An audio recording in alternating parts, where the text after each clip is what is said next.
no one believed the Mongols could bleed. For half a century, they had burned the world from the steppes to the Adriatic, a tide of iron and smoke that erased kingdoms like chalk marks under rain. Yet on a September afternoon in 1260, that tide stopped, not in China, not in Persia, but on the dusty hills of Palestine, before a line of men who were supposed to be slaves. They called themselves the Mamluks, the owned. But that day, they owned history. The story of Ain Jalut is not about victory. It's about the first time terror met someone who didn't run. It's about a world that had accepted Mongol invincibility as law, and a single commander, Sultan Qutuz, who decided to break that law with one strike. But the truth behind that afternoon is darker than legend, because before the Mamluks stopped the Mongols, they had to stop themselves. Betrayal, ambition, and blood running through every decision they made. And when you understand what really happened on that field, you realize the Mongols didn't lose to a stronger army. They lost to men who had nothing left to fear. The shadow before the storm. In 1258, the Mongol Empire was the apocalypse made real. Baghdad, the jewel of the Islamic world, was reduced to a corpse. Chronicler Ibn al-Furat wrote, "They slaughtered until blood flowed like a river, and the city stank of decay. The Tigris ran black with ink and red with blood." When Hulagu Khan, grandson of Genghis, sent his riders west after that massacre, there was no army left in the region willing to stand. The Abbasid Caliph was dead. The Ayyubid dynasty in Egypt had collapsed under its own intrigue. All that remained were the Mamluks, soldier slaves, bought as boys from the Turkic steppes, trained to fight, forbidden to rule, and yet, somehow, ruling. Their leader, Sultan Qutuz, had clawed his way to power through assassination and rebellion.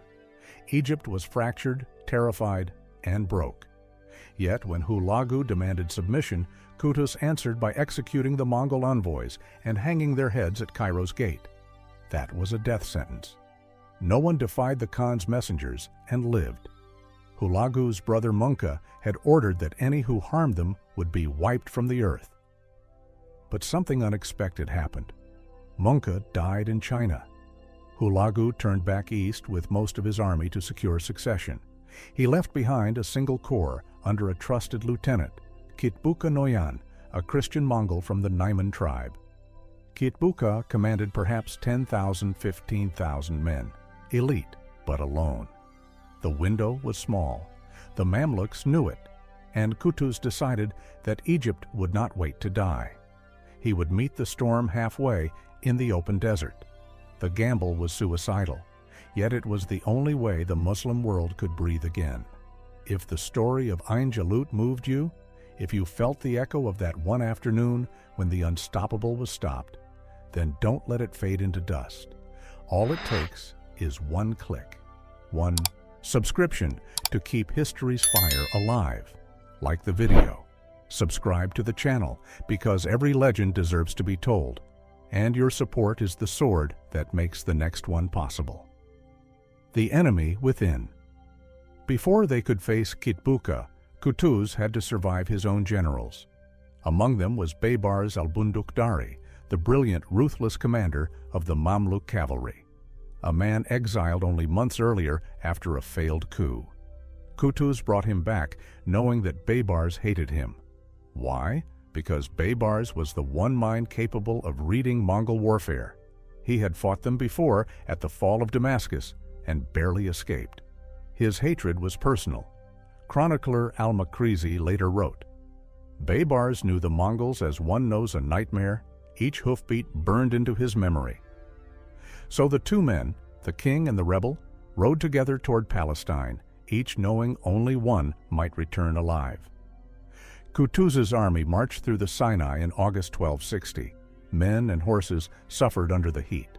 Scouts whispered that the Mongols had already crossed the Jordan. Every town they passed showed the same pattern: corpses, smoke, silence.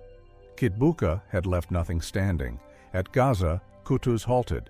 He gathered his emirs and spoke quietly. If we fight for ourselves, we die. If we fight for Allah, we live forever. It was not rhetoric. The Mamluks were men stolen as children, converted, trained, broken, and rebuilt. To them, faith was the only identity left. That unity, born from loss, would be the blade that cut the Mongol myth. The Beit Baybars proposed the plan that would change history. The Mongols, he said, could not resist pursuit. Feigned retreat was their signature, but what if the Mamluks used it against them? They would lure Kitbuka into the valley of Jezreel, near the spring of Ain Jalut, the spring of Goliath. The terrain there was narrow, hemmed by hills, perfect for ambush. Kutuz agreed. The army split. Baybars and his vanguard would provoke the Mongols, then retreat as if broken. The main Mamluk force would wait behind the hills.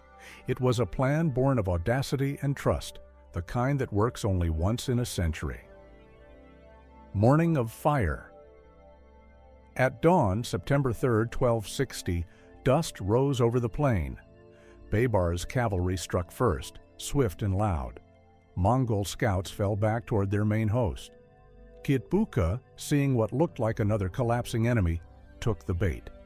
The Mongol line thundered forward, heavy cavalry in the center, wings of horse archers on the flanks. Their drums beat the same rhythm that had broken the world. For hours, the two forces clashed, withdrew, charged again. Arrows darkened the air. The Mamluks bent, but did not break. Then, at Baybar's signal, they turned, galloping away toward the valley mouth. Kitbuka roared for pursuit. His men followed, shouting the names of their ancestors, convinced victory was near. They didn't know what waited beyond the ridgeline. The trap springs. From the hills erupted Kutuz's hidden reserve, the full weight of Egypt's cavalry, steel flashing under the noon sun. The Mongols found themselves hemmed in, arrows raining from above, horses screaming in panic. Ibn Abd al-Zahir recorded, "When Kutuz saw his men wavering, he threw off his helmet, crying, 'O Islam! O Islam!' and led the charge himself. The Sultan of Egypt rode straight into the Mongol center. It was madness, but it shattered hesitation. The Mamluks followed, screaming his name. The line that had conquered empires began to fold. By afternoon, Kitbuka's banner was surrounded. Still, he fought on. Captured at last, he refused to bow. Chroniclers quote his words, "You may kill me, but know this. I die while the sons of Genghis still live." Kutuz ordered him executed.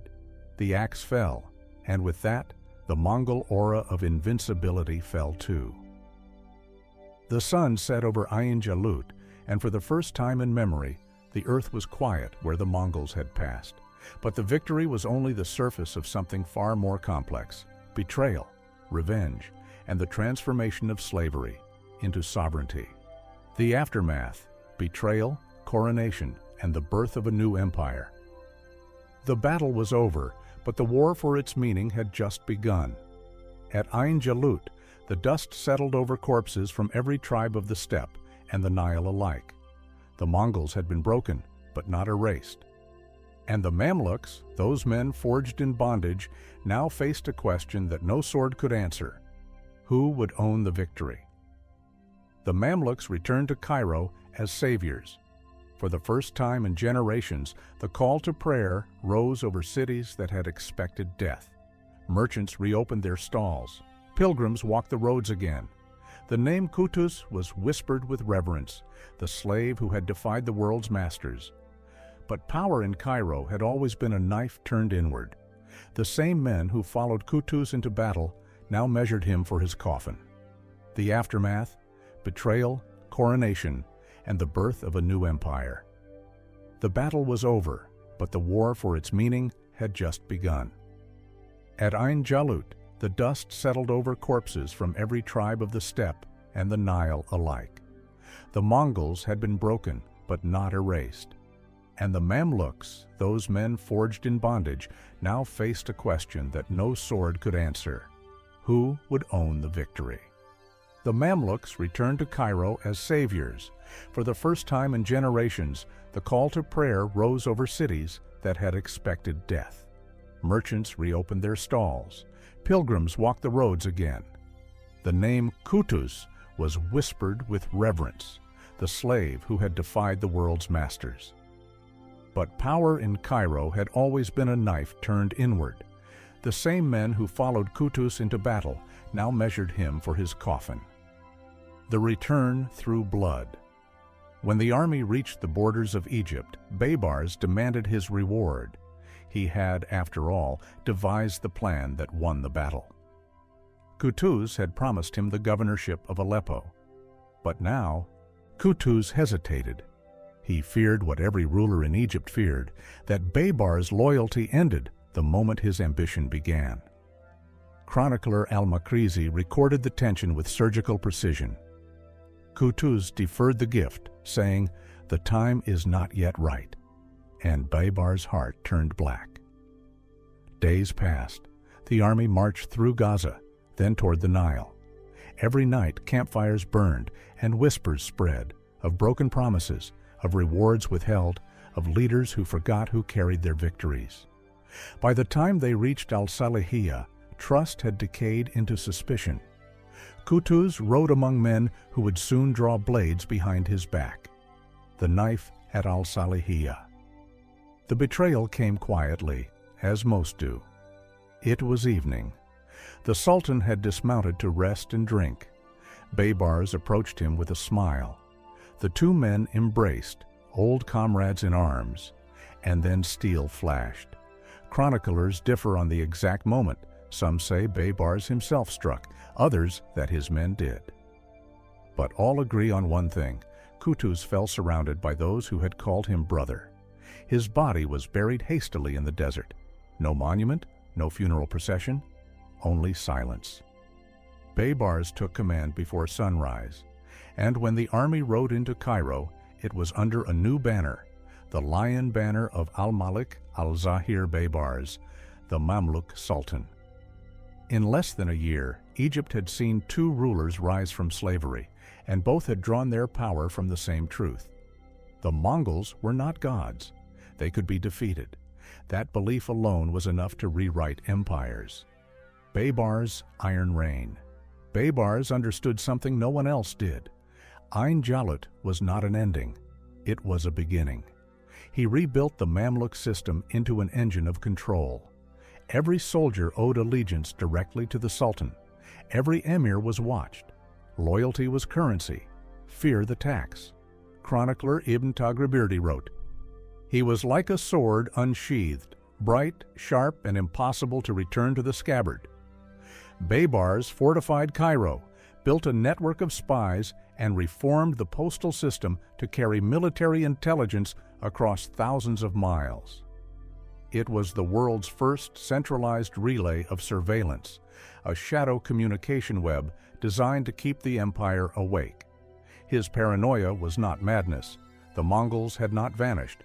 They regrouped beyond the Euphrates under Hulagu's kin. The Ilkhanate of Persia still dreamed of finishing what it had begun. Every year brought rumors of new invasions. Baybars prepared Egypt for a permanent siege of history. The ghost of Kitbuka. In the years after Ain Jalut, stories of Kitbuka became legend among the Mongols. They called him the one who fell but did not bow. In their songs, his death was not a defeat, but a warning that hubris can turn even the steppe against you. Baybars feared that myth. He understood the power of memory, so he reshaped it. He commissioned scholars and poets to retell Ain Jalut as a divine victory, God's punishment upon the infidels. The Mamluks were cast as the chosen instruments of destiny. But beneath the divine narrative lay a colder calculation. Baybar's new religion could unite what fear alone could not. By sanctifying Ain Jalut, he forged the ideological armor of his new empire, an army of believers, disciplined by faith and the memory of survival. He was not just defending Egypt, he was building a fortress of meaning around the entire Muslim world. the echo of empire. By 1263, the transformation was complete. Cairo stood as the beating heart of a revived Islamic power. Ambassadors from every corner of the world arrived at Baybars's court, envoys from the Byzantine Empire, merchants from Genoa, emissaries from the surviving Crusader states who preferred diplomacy to extinction. And yet, Baybars ruled like a man who had seen the abyss stare back. He never forgave or forgot. Even allies were kept under watch. When rumors surfaced that some emirs had discussed his assassination, their tongues were cut out before dawn. This was the price of security, a nation that had defeated terror only to live by its shadow. Baybars had survived betrayal, inherited victory, and reshaped fear into order. But as the empire grew, so did the question it could not silence. If the Mamluks had once fought for freedom, what did it mean that they now ruled by chains? The machine of fear, Baybar's empire did not run on love. It ran on paperwork, discipline, and the unspoken certainty that disobedience ended at the stake. The Mamluk Chancery recorded every soldier's origin, every stipend, every weapon issued. The records still survive, thousands of brittle pages listing names of men who had once been numbers in a slave market. The irony was exquisite. The state that had begun as a rebellion of slaves became the most bureaucratic military machine of the age. Every recruit was catalogued, tested, and drilled until individuality vanished. A chronicler from Damascus, Ibn Wasil, described visiting a Mamluk barracks. They stood like statues, each knowing his place, his weapon, and the price of his breath. Baybar's reforms created what historians later called the first standing army built on rotation and merit, rather than blood. Yet beneath that efficiency lay paranoia. Every promotion carried a whisper of danger, every friendship a potential plot. Diplomacy of daggers. Outside the walls, the world watched. The Crusader kingdoms, Acre, Tyre, and the remnants of Jerusalem lay shattered, but not erased. Their lords now traded letters with Cairo, offering neutrality in exchange for survival. Baybars accepted, smiling, then spent years preparing their annihilation. To the north, Hulagu's Ilkhanate licked its wounds. The Khan demanded vengeance for Kitbuka, swearing to march again when the steppe calmed. Baybars countered with strategy instead of force. He opened correspondence with the Golden Horde, Hulagu's western rivals, encouraging them to attack Persia from behind. For the first time, Mongols would fight. Mongols. It worked. The Ilkhanate's armies turned inward, bleeding each other while Egypt fortified. Chronicler Rashid al-Dinladar wrote with bitter admiration, "The slave of Egypt played the Khans against one another as men of chess moved their kings." Baybars had learned that survival depended not only on strength, but on deception, on turning enemies into weapons. It was the same lesson Ain Jalut had taught him, now scaled to an empire. The inheritance of violence victory had consequences. The Mamluks' triumph became the foundation of a new ideology. That order required domination. They had overthrown masters only to become masters themselves. Their sons inherited not freedom, but armor. Military slavery became hereditary. Young boys were still purchased from the steppes, converted, trained, and bound to the system. To the outside world it looked like stability. To those inside, it was a cage made of ritual and duty. A poet at Baybar's court, al-Busiri, wrote cautiously, "He who breaks chains for his brother must forge new ones of obedience, lest the world fall again to chaos." It was praise and warning at once. Baybars ignored the second half. Echoes of the Horde. Even as Baybars consolidated power, he kept reminders of the enemy. Captured Mongol standards hung in the citadel of Cairo, their broken drums displayed like trophies. Each year, on the anniversary of Ain Jalut, a procession carried them through the streets. The message was simple: fear us as you once feared them. Yet inside the palace, Baybars could not escape the reflection.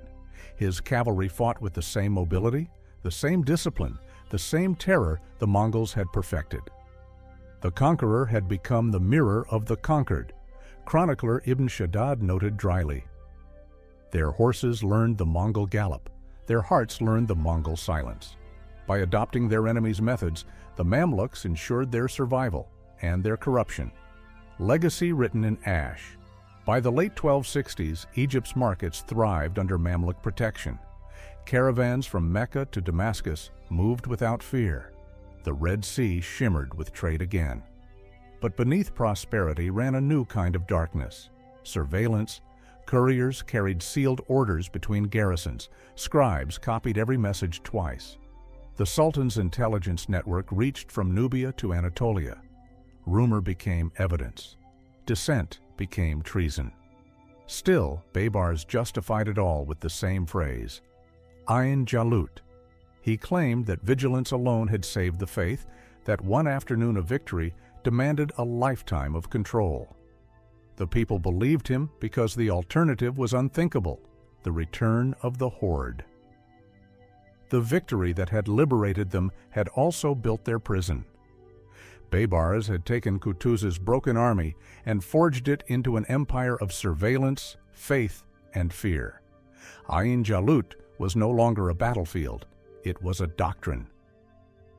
The Mamluks had proven that even destiny could be killed in a single afternoon.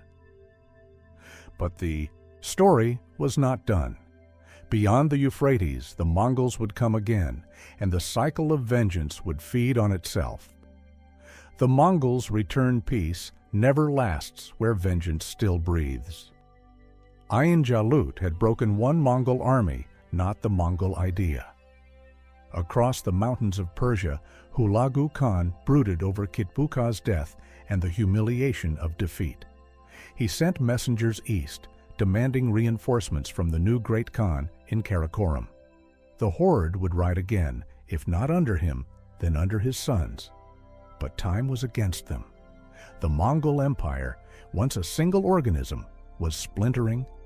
The Golden Horde in the west, the Chagatai Khanate in Central Asia, the Yuan in China, and Hulagu's own Ilkhanate in Persia no longer answered to one voice. Still, for Baybars, any division among Mongols was a lull between heartbeats, not salvation. He expected them to return and built Egypt to live in a permanent state of alarm. The desert breathes war. In 1262, scouts along the Euphrates reported fresh banners.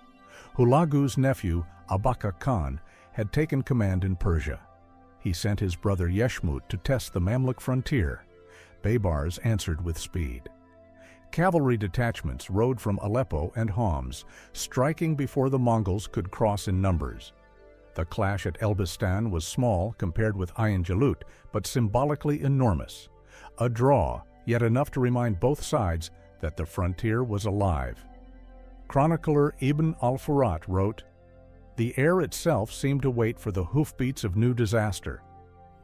Baybars knew Egypt could not survive an endless war of raids.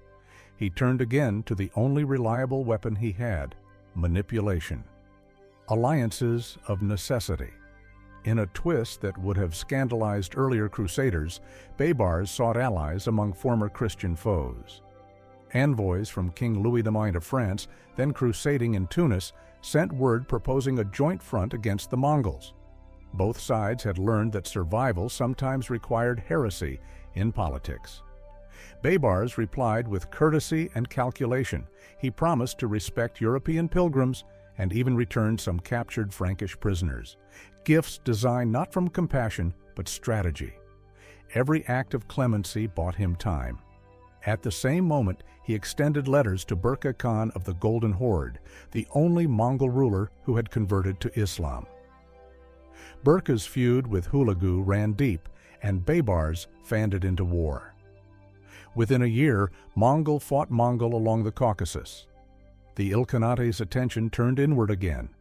It was a master stroke. Egypt's borders stayed quiet not through peace, but through someone else's blood. The Siege of Antioch. While Persia burned, Baybars turned west. The Crusader stronghold of Antioch had long sheltered Mongol envoys and supplied them with intelligence. To Baybars, that made it treasonous. In 1268, his armies surrounded the city. Antioch's prince, Bohemond VI, was away in Tripoli, unaware that his capital was already doomed. Baybars' ultimatum was brief: surrender and live, resist, and vanish. Antioch resisted. The walls fell in 4 days. Contemporary Christian chroniclers called it the Second Fall of Troy. No army intervened. The age of Crusader kingdoms was ending, one citadel at a time. Baybars wrote a letter to Bohemond afterward, mocking, almost theatrical. "Had you been here, you would have seen your fortress taken, your knights slain, and your people led away. I spared neither aged nor infant." The letter circulated across Europe like poison. To the west, Baybars became a monster. To his subjects, he became the embodiment of justice, terrible but protective. The Battle of Elbistan revisited. In 1277, the Mongols tried once more. Abaka's cousin Mongol Timur led an army into Anatolia, seeking to outflank Syria. Baybars marched to meet them, covering more than 400 kilometers in 12 days, a feat still studied by military historians. The two forces met again near Elbistan, on the same plains that had trembled 15 years earlier. This time, the Mamluks struck first. Their charge scattered the Mongol wings, and for a few hours the invincible image of the horde cracked again. But victory turned to chaos. Local Turkmen tribes began looting, and discipline broke. Baybars pulled his troops back toward Damascus, furious at the disorder, but alive. The Mongols withdrew, unable to pursue.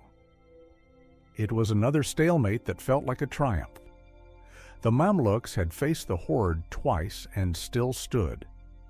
Across the Muslim world, their legend hardened into faith. The death of the lion triumph did not protect Baybars from mortality. In July 1277, months after Elbistan, the Sultan died suddenly in Damascus. Chroniclers disagree. Some say he drank poisoned sherbet meant for another. Others whisper assassination. Officially, it was an accident. Unofficially, it was Egypt's most convenient miracle. His funeral procession stretched for miles. Crowds wept, but courtiers exhaled. Few men in history had been so loved and so feared at once. Ibn Tagribirdi wrote simply, "The people prayed for his soul, and the emirs prayed for his absence." With his death, the empire faced the same vacuum that had doomed every regime before it. The Mamluks had mastered the art of surviving enemies, but not of surviving themselves. The hollow throne Baybars' death tore a hole in Cairo's heart. The empire he built had no clear line of succession, by design. He had trusted no one enough to name a true heir. His son, Al-Said Baraka, barely 17, inherited the throne in name only. The real power lay with the emirs who had survived Baybars' purges, men seasoned in the politics of betrayal. Within months, the court fractured into factions. One group claimed to serve Baraka, another plotted to replace him. Each commanded their own regiments of Mamluks, slaves loyal only to the hand that paid them. Cairo became a chessboard of armored ghosts. Chronicler al-Makrizi wrote bitterly, "They had defeated the Mongols and learned nothing of peace." The same discipline that had forged Ain Jalut now devoured itself. Assassinations became currency. The new sultans came and went like seasons, each reign shorter than the last. The return of the horde. While Egypt descended into intrigue, the Mongols tried once again to reclaim Syria. In 1281, Abaka Khan sent his brother Mongol Timur with a massive host, some accounts say over 50,000 riders. They advanced toward Homs, determined to avenge Elbistan and Kitbuka alike. The Mamluks, though fractured, rallied under Sultan Qalawun, one of Baybars' oldest generals. Qalawun was a survivor of 100 conspiracies, quiet where Baybars had been fierce, patient where others were reckless. The armies met near Homs in what became known as the Second Battle of Homs. For 3 days, the steppe and the desert collided again. The Mongols broke the Mamluk left, but Kalawun counterattacked with his reserve, turning the tide at dusk. By nightfall, the Ilkhanate army withdrew in disarray. It was not as decisive as Ain Jalut, but it was enough. The Mongols never again attempted a full invasion of Syria.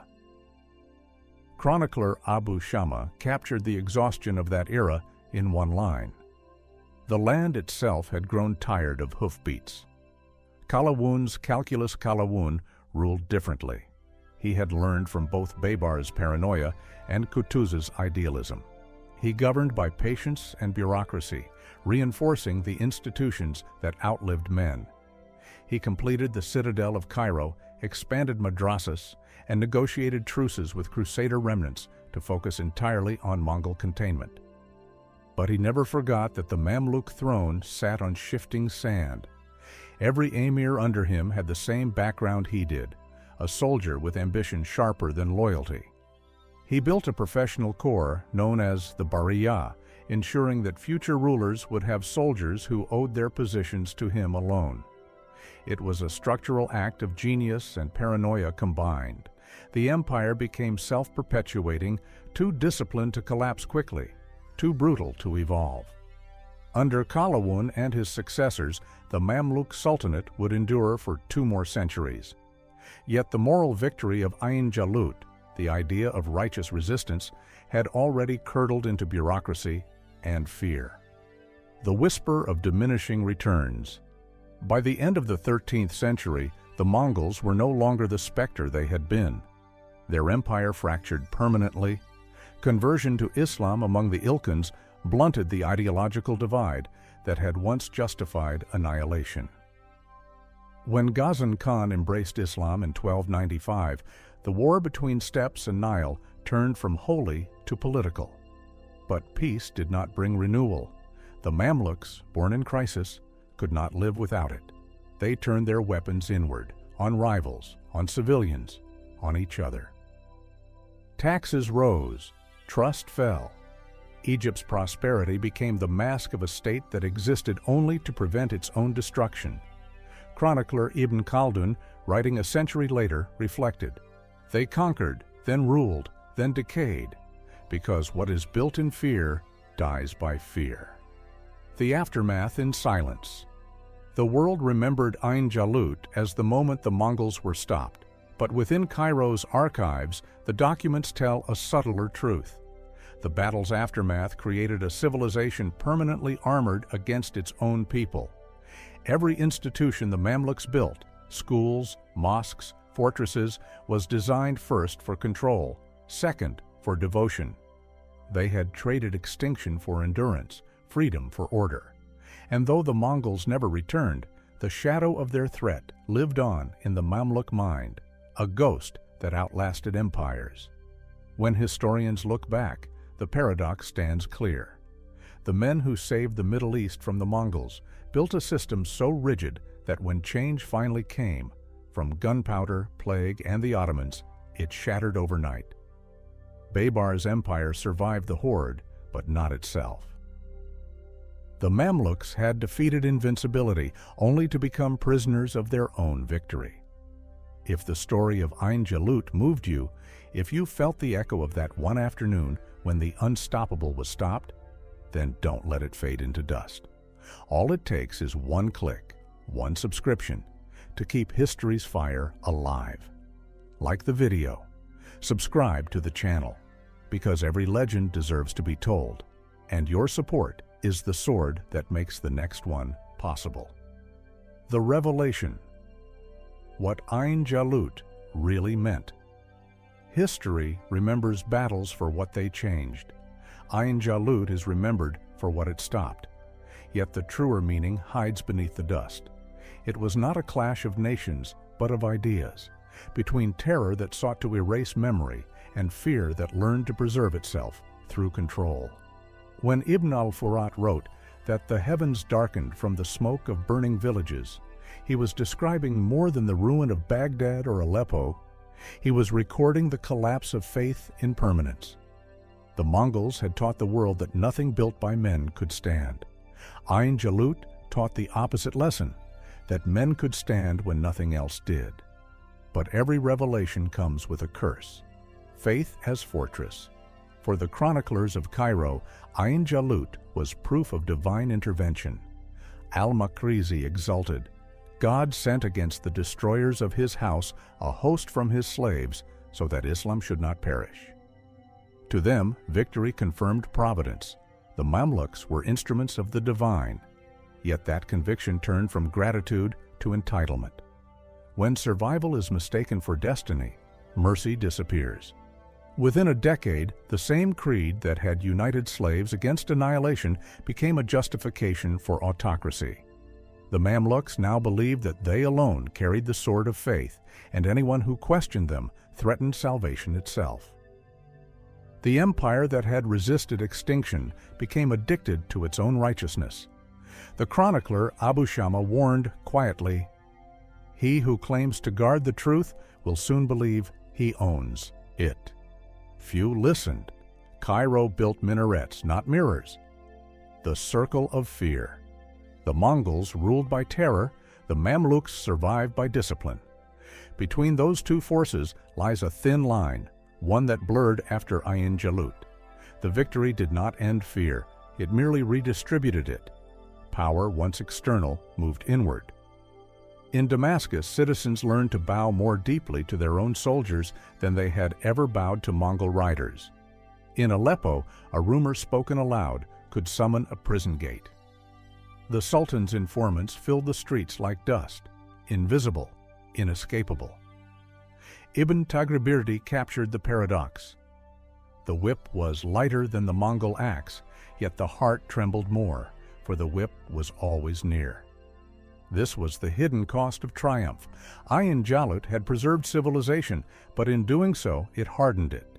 Fear became a habit, dressed as vigilance. The moral mirror. To understand Ain Jalut is to see a mirror, not a monument. It reveals how easily salvation turns to domination when the victors believe they alone guard the light. The Mamluks began as the answer to tyranny. They ended as its echo. The chroniclers sensed this, even as they praised them. Ibn Wasil, writing decades later, sighed that the Mamluks stood against the storm and then became the storm themselves. Yet we cannot dismiss them as hypocrites. Their fear was real, their memory fresh. Every Mamluk commander carried the ghosts of burned cities in his mind. When he built walls, he built them high enough to keep nightmares out, and without noticing, to keep his people in. That is the tragedy of Ain Jalut, victory without release. The weight of inheritance. The sons of those soldiers inherited a world saved but shackled. They memorized the names of Kitbuka, Hulagu, and Baybars as prayers and warnings.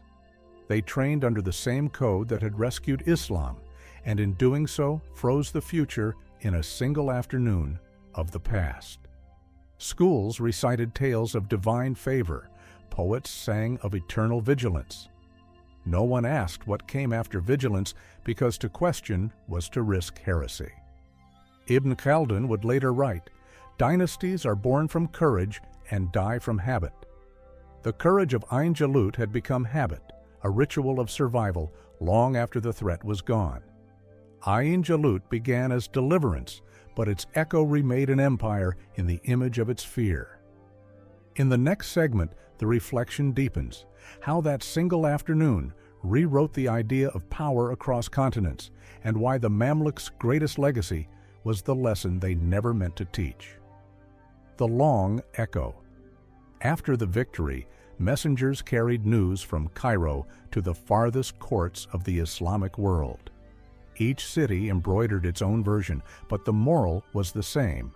The earth had limits, even for the sons of Genghis.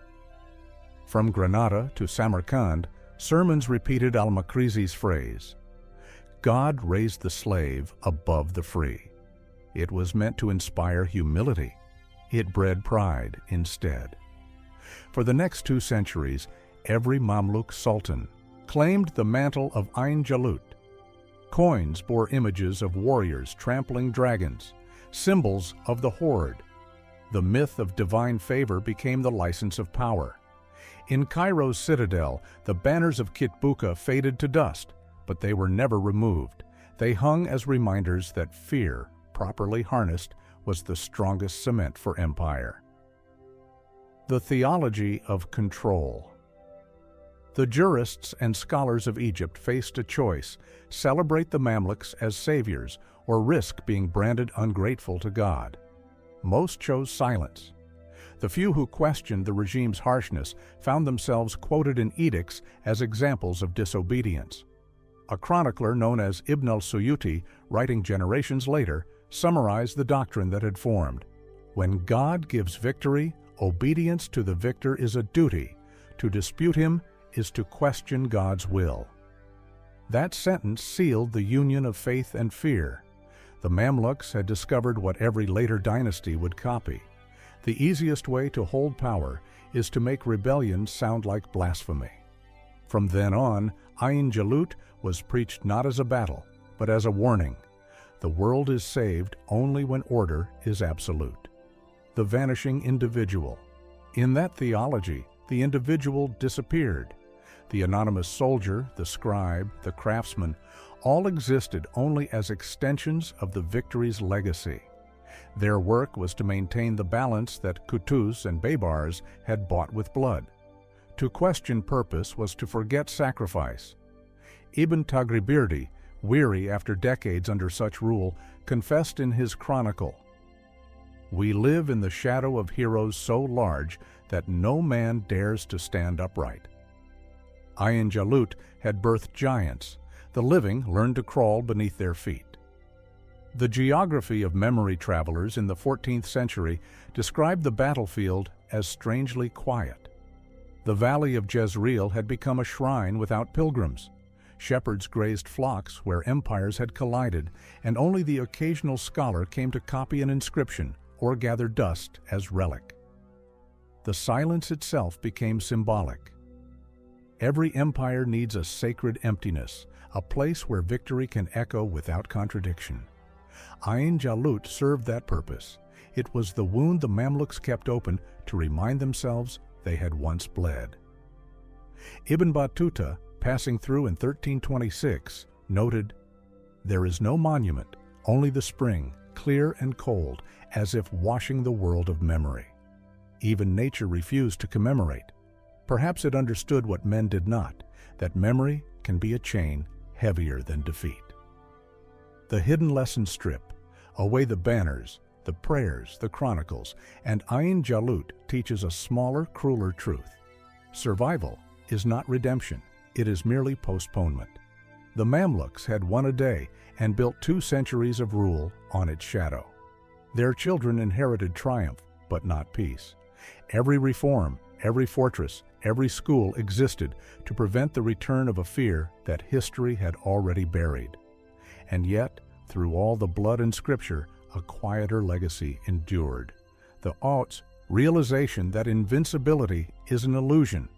No empire, no creed, no army is beyond collapse.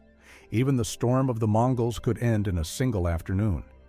Ibn Khaldun would call this the law of dynasties. Power carries within it the seed of its own ruin.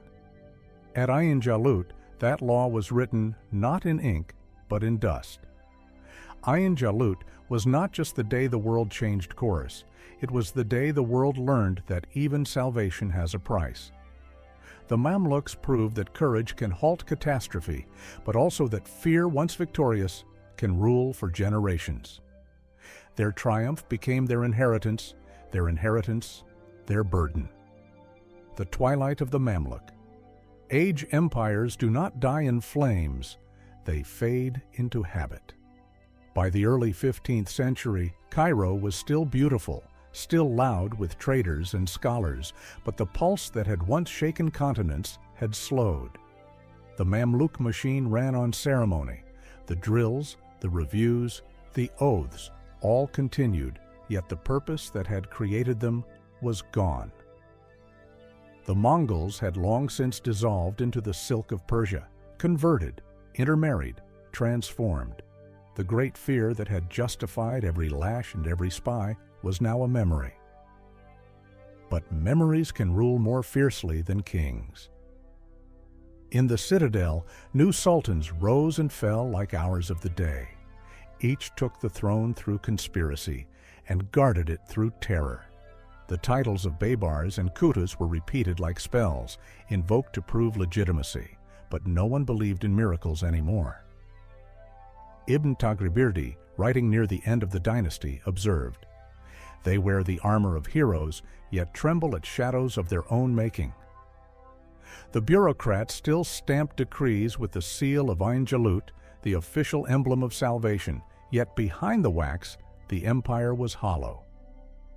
Grain rotted in warehouses while peasants starved. Taxes increased, discipline slackened, plague swept through the barracks. And still the story of that one afternoon was told. Preachers reminded their flocks that God had once saved Islam through the hands of slaves. But the listeners were not soldiers anymore. They were subjects. The victory that had freed them had become a leash of pride around their necks. The price of perfection. For centuries, the Mamluks had built their strength on purity of purpose, born without family, loyal only to command. In time, that purity became corruption of a different kind, insularity. Sons of former soldiers entered the corps not through the slave markets of Kipchak or Circassia, but by inheritance. They had never known the fear that made their fathers strong. A chronicler from Damascus, Al-Kalkashandi, lamented, "They have learned the forms of obedience, but not its reason. When fear fades, arrogance fills the space. Officers bought ranks. Emirs traded provinces like dice. The fortress of discipline that had defeated the Horde now collapsed under its own weight. The same structure that had saved the world could no longer save itself." The Ottoman dawn fair. To the north, another army was learning from the Mamluks' own example. The Ottomans, heirs to both Turkic and Islamic traditions, watched carefully as Cairo's guardians decayed. They borrowed the idea of elite slave soldiers, the Janissaries, but married it to new weapons, cannon and gunpowder. By the 16th century, the thunder of artillery replaced the whistling arrow. The Mamluks, masters of the horse and bow, scoffed at these noisy toys. Pride turned to prophecy. They believed God would never allow them to fall. In 1516, at Marjdabik, Ottoman and Mamluk armies met. It was Ain Jalut in reverse. The old order faced the new. The battle lasted a single afternoon. This time, the thunder belonged to someone else. Ibn Iyas, who witnessed Cairo's occupation, wrote with heartbreak, "The empire of the Mamluks fell as swiftly as it had risen. In one day, the dominion of 200 years was erased." The irony was perfect. The men who had once stopped the unstoppable were themselves swept away in hours, the same rhythm, the same dust, only the names changed. The silence of legacy. After 1517, Egypt bowed to the Ottoman Sultan, yet traces of the old warriors lingered. Their descendants served as administrators, horsemen, mercenaries. In mosques across Cairo, their names survived in marble inscriptions: Baybars, Kutus, Kalawun. Pilgrims still whispered prayers at the spring of Ain Jalut, though few remembered exactly why. The site had become myth, stripped of geography, floating somewhere between legend and sermon. Ibn Iyas concluded his chronicle with a line that sounds like an epitaph for all empires. "They conquered the world and were conquered by time." The cycle had closed. The sword that once glimmered against Mongol iron lay rusting, and the echo of hoofbeats that had terrified continents was only wind through broken gates. The moral revelation. The Mamluks believed they had defeated chaos. They did not see that chaos simply learned a new language, the language of order itself. From the 13th century onward, every ruler of Cairo swore to protect the victory of Ain Jalut, but what they really protected was fear, fear of loss, fear of disobedience, fear of becoming ordinary again. Ibn Khaldun warned long after their fall, When men fear the return of disaster, they bind their hands with their own chains.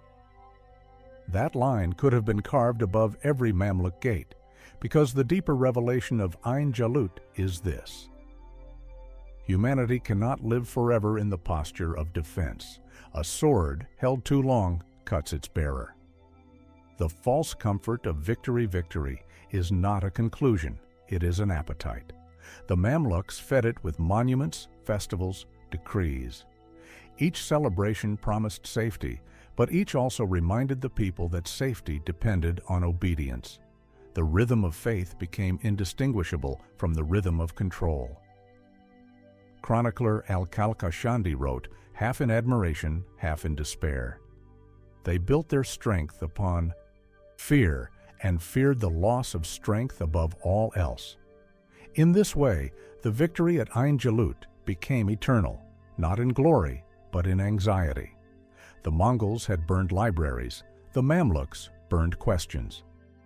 The inheritance of silence. Centuries later, when travelers entered Cairo, they still heard the same story recited by storytellers in the bazaars, how the slaves of Egypt had stopped the end of the world. Children memorized it like scripture. Yet behind the words hung silence. No one asked what price had been paid for such salvation. The silence itself became sacred. It meant stability. It meant the world would not fall apart.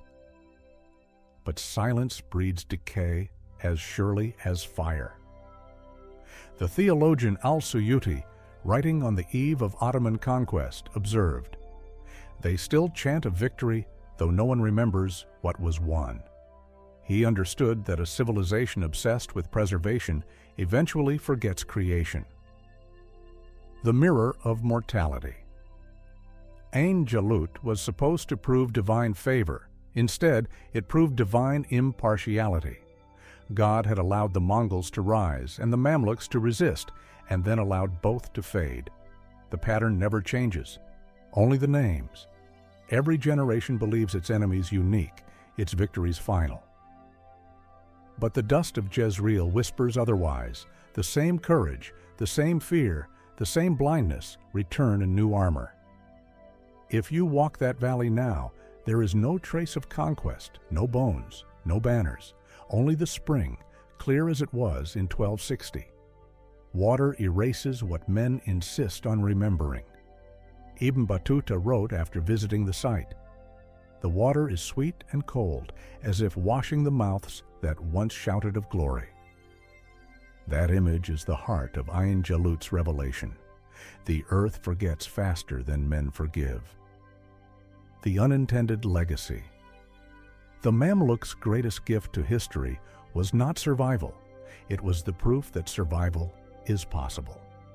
That single idea traveled farther than their armies. Across Asia and Europe, chroniclers took note. The Mongols could be stopped, fate could be delayed. Catastrophe was not inevitable. Every rebellion, every defense of faith or freedom that followed carried an echo of that afternoon. But those who tried to imitate the Mamluks also inherited their blindness, the conviction that righteousness justifies domination. The chronicler Bar Hebraeus, an eyewitness to both Mongol and Mamluk rule, wrote wearily, "Men escape the claws of the lion only to kneel before the keeper of the cage.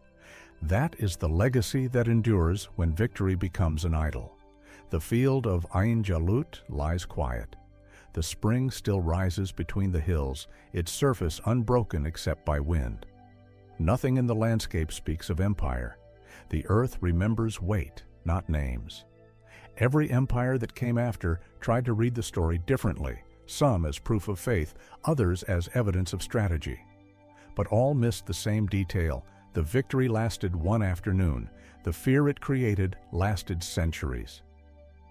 Ibn Khaldun wrote, "Civilization is the Artyaz victory of habit over terror." The Mamluks proved the opposite, that terror can disguise itself as habit. They built walls around a memory until even courage became routine. The cycle of the sword.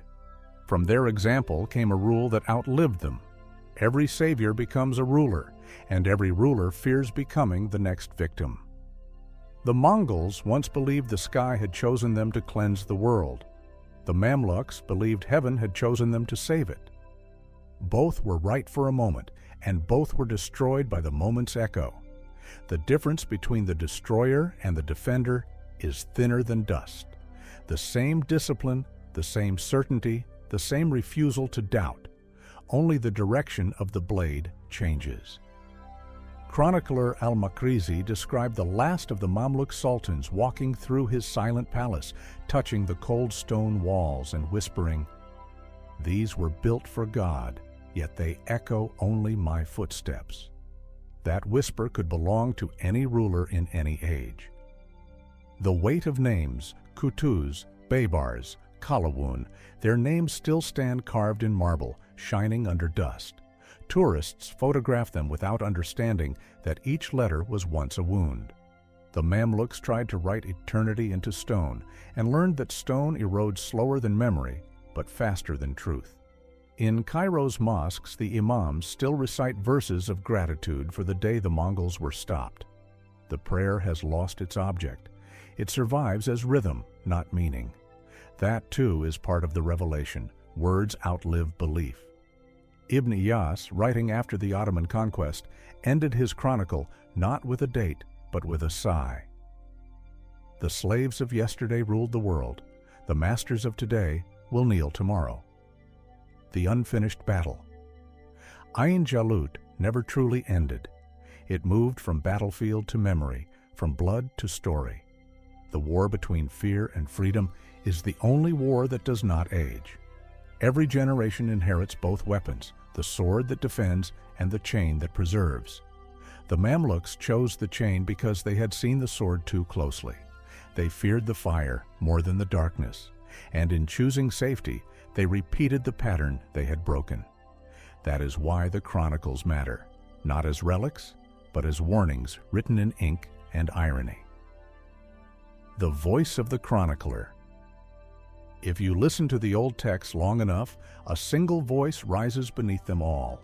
A quiet narrator, neither Mongol nor Mamluk, saying, "Remember how short the afternoon was."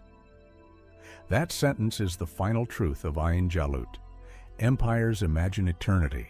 History measures them in hours. So the story ends where it began, with dust, with silence, with men who believed they were chosen. They stopped the horde, but they could not stop time. The spring still runs, clear and indifferent, through a valley that once held the weight of the world. If the voice could speak from that water, it would not praise heroes or condemn monsters. It would whisper only, "Be careful what victory teaches you." Coda, the echo. After the storm. There is a superstition in the chronicles that when an empire falls, the wind over its ruins carries the last breath of its kings. If that were true, the wind above the Jezreel Valley still murmurs in two tongues, Mongol and Arabic, promise and regret. In that wind, one can hear the rhythm of hoofbeats that once seemed immortal. But it is only wind. The circle closes. When Baybar's banners were lowered by the Ottomans, no one shouted, "Ain Jalut." The soldiers who surrendered did so quietly, as if the memory itself were watching. They had served a myth until the myth consumed them. Ibn Iyas recorded their surrender with chilling brevity. They gave up their swords, for the world had no more enemies left to slay. That is how most civilizations end, not with conquest, but with exhaustion. The Mamluks had fought the universe and found it empty of opponents. The weight of memory. The Ottomans preserved the old records, copying the names of every Mamluk emir into their new ledgers. In the margins of those ledgers, later scribes wrote single-line notes. Killed at Homs. Executed in Cairo. Died of fever. No note ever reads, lived free. Freedom had never been the point. Survival had, and survival, once perfected, becomes indistinguishable from captivity. The unbroken pattern history moves like the steppe wind, forward but in circles. Each time a people escapes annihilation, it inherits the instinct of the hunter it fled. The Mongols built empire through speed, the Mamluks maintained it through vigilance, the Ottomans through administration. All three believed vigilance to be virtue, and all three built prisons of their own making. Ibn Khaldun saw the pattern even then. The conqueror becomes the caretaker, and the caretaker the captive of his care. No philosopher since has improved that sentence. The scholar's warning. Centuries after the smoke cleared, a lone scholar walking through the ruins of the citadel wrote that he felt a pressure in the air, as if the stones remembered orders. Perhaps that is the last service of fear, to linger in architecture long after the reason for fear is gone. Look closely at the domes of Cairo, their geometry still perfect, their purpose forgotten. Each curve is both prayer and prison. That is the true inheritance of Ain Jalut. The spring travelers still stop at the spring that gave the valley its name, filling small jars to take home. They say the water tastes metallic, faintly of iron. Maybe it is memory, maybe minerals. But the locals tell another story, that on certain afternoons, when the light slants just right, the surface reddens for a heartbeat, as if the battle never quite ended, as if the ground itself remembers. And then the color fades, leaving only reflection.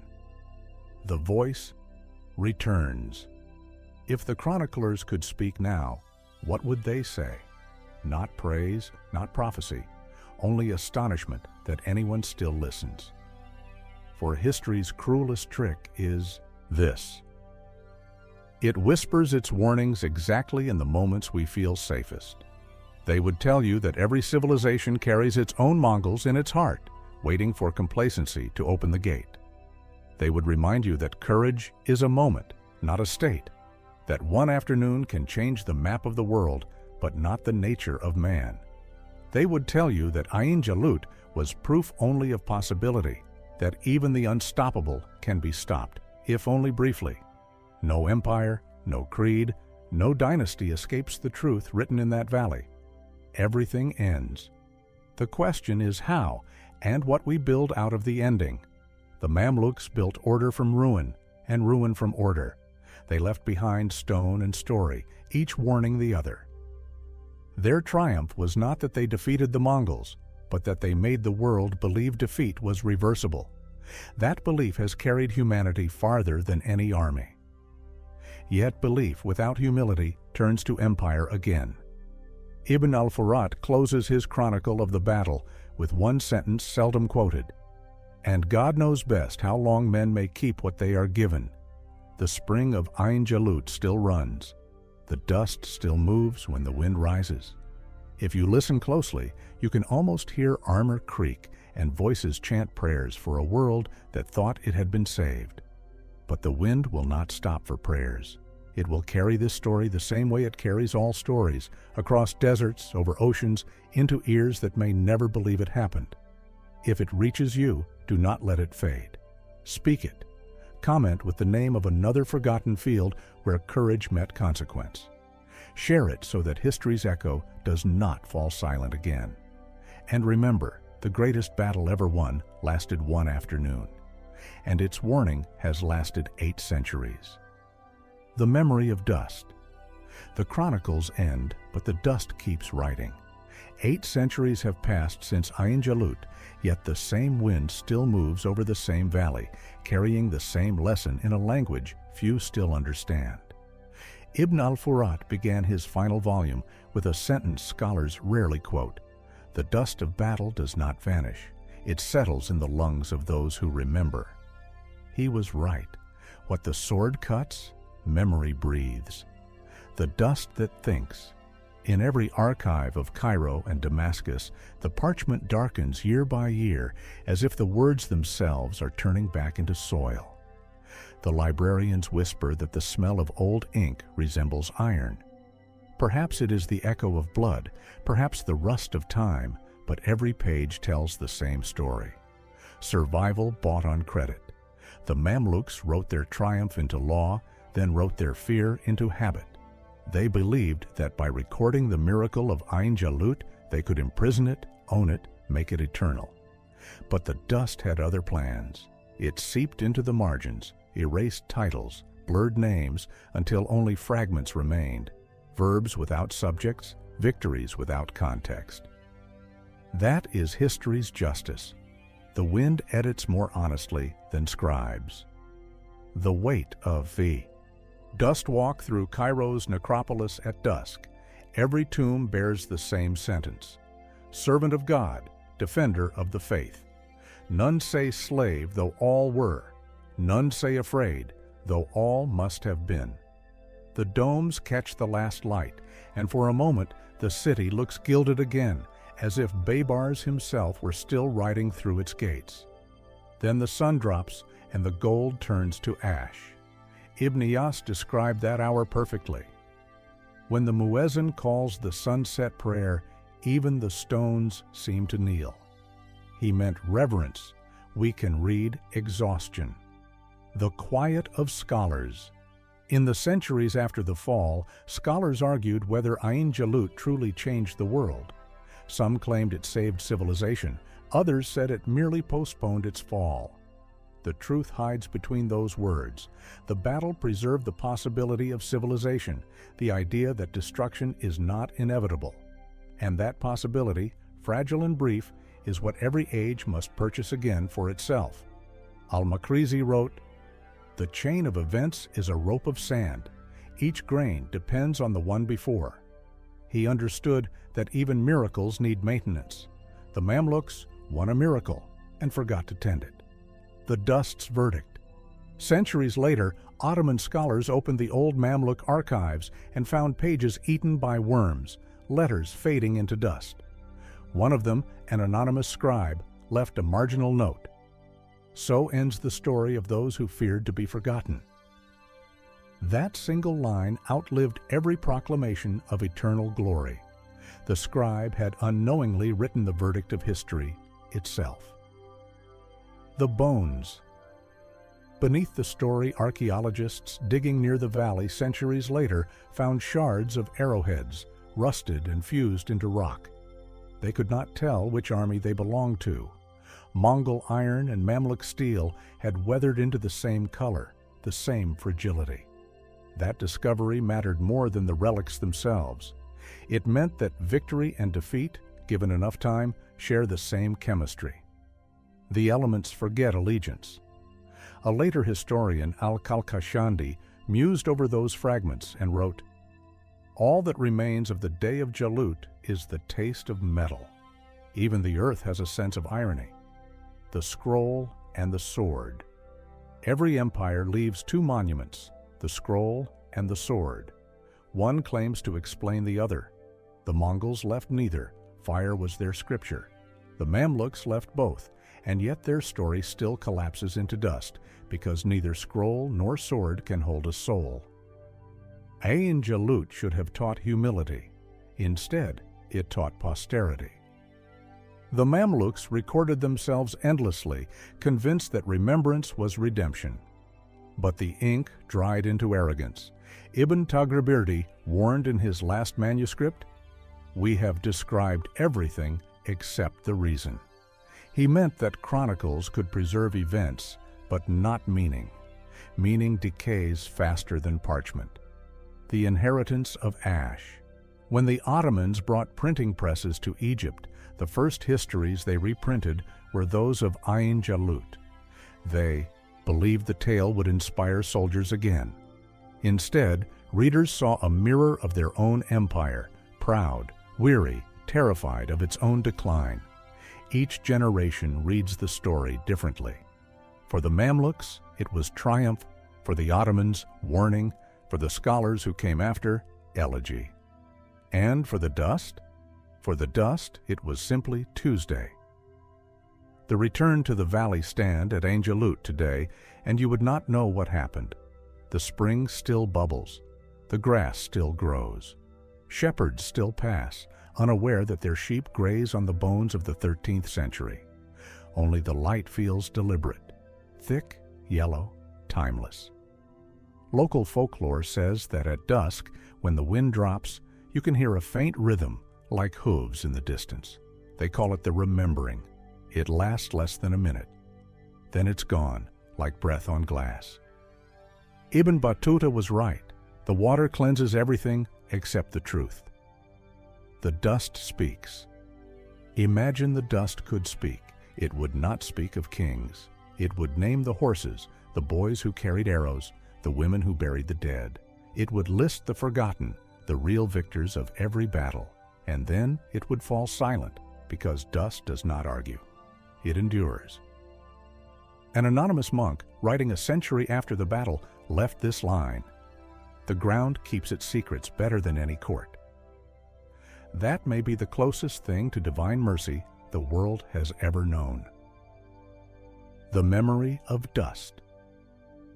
When the chroniclers were gone and the archives sealed, the story of Ain Jalut slipped quietly into legend. Not a single eyewitness survived to correct the exaggerations. The truth, released from memory, began to live on its own. Every culture needs a moment to call invincible. Ain Jalut became that moment for the world that had almost ended. It proved that fate could be reversed, once, but even that proof carried a curse, for after you reverse fate, you start to believe you control it. And belief is more dangerous than any horde. The keeper of stories. Centuries later, a scribe in Istanbul copied the last surviving manuscript of the victories of the Mamluks. At the bottom margin, he added a line that no historian cites. "May those who read remember that no line is final." He died before finishing the volume. The final page remained blank, an ending by accident, perhaps by mercy. That blank page has survived longer than all the names written above it. It is the truest memorial Ain Jalut ever received. The thread of dust. Follow the wind east from Jezreel, and you reach the ruins of Hulagu's capital. Follow it west, and you reach the Mediterranean, where Baybars built his fortresses. Both places now lie beneath highways and houses. Children play above what was once destiny. That is history's quiet revenge. It teaches through replacement. Ibn Khaldun foresaw it. The world is a wheel whose spokes are men. When one breaks, the wheel turns. The wheel has turned so often that no one can tell where the beginning ends. Only the dust at the hub remains still. The final reckoning. If you could gather that dust, grain by grain, you would hold the whole empire in your hand. Baghdad's ashes, Cairo's sand, Mongol soot, the powder of parchment. It would weigh almost nothing. That is the true measure of eternity. Weightless, nameless, inevitable. The chroniclers filled their pages to escape oblivion, yet oblivion required no ink. It only needed time. And time, as the last line of Al-Makrizi's chronicle admits, moves like a sword, unseen until it cuts. Ain Jalut was one swing of that sword. We have lived in its shadow ever since. 8 centuries later, the story still breathes, because people still tell it, whispering across deserts, scrolling through screens, repeating the same awe. They stopped the unstoppable. But listen carefully to what follows that sentence. A pause, a silence shaped like fear. Because deep down, everyone knows the truth that the chroniclers tried to hide. The Mongols were not the last storm. And there will always be another afternoon. If the story of Ain Jalut moved you, if you felt the echo of that one afternoon when the unstoppable was stopped, then don't let it fade into dust. All it takes is one click, one subscription, to keep history's fire alive. Like the video. Subscribe to the channel, because every legend deserves to be told, and your support is the sword that makes the next one possible.